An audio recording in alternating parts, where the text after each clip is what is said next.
No money culture और जितने भी जो हमारा CBOs है, मैं सभी CBOs को भी अपील करता हूँ कि मनी कल्चर जो है वो अपना इलेक्शन प्रैक्टिस में बिल्कुल इसको होने नहीं देना है। पंचायत इलेक्शन एक ग्रासरूट लेवल का इलेक्शन होता है, वो डेमोक्रेसी का पिलर होता है। तो उस पिलर में भी अगर हम लोग करप्शन इन्फ्यूज़ करेंगे तो अच्छा ये साइन नहीं जाएगा। तो जो भी होता है आइडियोलॉजी वाइज आपको इलेक्शन मुद्दों पे लेके आप लोगों का वोटिंग करना है, और बाकी जो कैंडिडेट्स जो अपना कैंपेन करेंगे तो ज़रूर उन लोगों का भी लेक्चर सुनना है। मगर आप लोग का जो बैड इन्फ्लुएंस है, खास करके मनी कल्चर और प्लान कल्चर, ये प्लान कल्चर भी साथ में चलता है। तो एनीवे मैं सबसे यही अनुरोध करेंगे कि इलेक्शन, पंचायत इलेक्शन और म्यूनिसिपल इलेक्शन जो है और क्लीन एंड फेयर हो। दोस्तों, मैं तो घुमा फिरा के बात करना नहीं आता, मैं तो यही सीधा बोलूंगा, जिस पंचायत लेवल में, जिस पंचायत सेगमेंट में हारेगा बीजेपी, उस पंचायत लेवल में, पंचायत सेगमेंट में स्कीम नहीं जाएगा।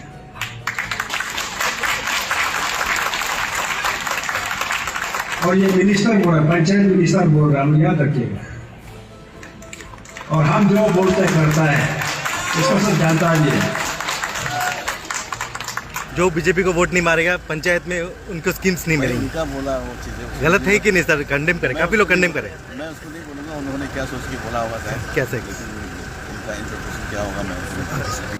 भारत की सुप्रीम कोर्ट ने एक अरुणाचल की सरकार को एक एफिडेविट फाइल करने के लिए कहा है। 2015 से लेकर 2025 तक अरुणाचल में काफ़ी कॉन्ट्रैक्ट्स दिए गए। 500 कॉन्ट्रैक्ट्स में से 400 से भी ज़्यादा बड़े बड़े कॉन्ट्रैक्ट्स हैं, प्रोजेक्ट्स के कॉन्ट्रैक्ट पेमा खांडू जो चीफ मिनिस्टर है, अरुणाचल प्रदेश के मुख्यमंत्री हैं, उन्हीं के परिवार के लोगों को दिए गए हैं। एक public interest litigation BIL file याचिका एक फाइल करी गई थी, जनहित याचिका को दिया गया था जोदिक ताली के द्वारा। अरुणाचल की वॉलंटरी सेना के अध्यक्ष हैं जोदिक ताली, उनके द्वारा एक PIL फाइल काफ़ी सालों पहले करी गई थी। अब कोर्ट ने हेयरिंग रखी है फरवरी को, लेकिन उन्होंने ये कहा कि क्या ये कोइंसिडेंस है या क्या है। सरकार से, अरुणाचल की सरकार से पूरा जवाब मांगा है कि कितने कॉन्ट्रैक्ट्स 2015 से लेके 2025 तक, ये 10 सालों के बीच पेमा खांडू जो चीफ मिनिस्टर है, मुख्यमंत्री हैं अरुणाचल प्रदेश के, बीजेपी सरकार चला रहे हैं। 2016 में उन्होंने शपथ ली पहली बार।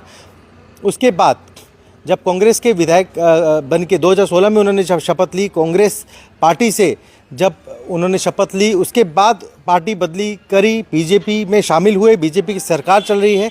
आज 9 साल से भी ज़्यादा हो गए। अरुणाचल में मुख्यमंत्री हैं पेमा खांडू, उनके पिताजी दोरजी खांडू भी मुख्यमंत्री थे। प्लेन क्रैश में 2011 में उनकी मृत्यु हुई थी। उनके बाद नाबम तुकी बने कांग्रेस के। उसके बाद 2016 में पेमा खांडू मुख्यमंत्री के तौर पे उभरे, बन के आए। अब उनके परिवार पे ये आरोप लगा था, काफ़ी ज़्यादा कॉन्ट्रैक्ट्स, काफ़ी प्रॉपर्टी अरुणाचल में अलग अलग जगह होटल्स ये बनाए गए। ये पब्लिक इंटरेस्ट लिटिगेशन फाइल की गई थी कि सारे ही महत्वपूर्ण बड़े बड़े जो ठेके हैं उन्हीं के परिवार के, उनके भाई बहन, मिसेस, वाइफ, अलग अलग परिवार के लोग ले रहे हैं। एक स्टेटमेंट दी थी पेमा खांडू चीफ मिनिस्टर ने कि मेरे परिवार के लोग किस किताब में ये लिखा है कि मुख्यमंत्री के परिवार के लोग काम नहीं कर सकते, कॉन्ट्रैक्ट नहीं कर सकते। ये पहले उन्होंने एक कंट्रोवर्शियल एक स्टेटमेंट दी थी। अब ये देखना होगा कि सुप्रीम कोर्ट ने ये जो मांगा है, फरवरी को हेयरिंग है, और स्टेट गवर्नमेंट अरुणाचल की सरकार, यहाँ पोलिंग है चल रही है, यहाँ पे पंचायत के इलेक्शंस हैं, 15 को वोटिंग होनी है।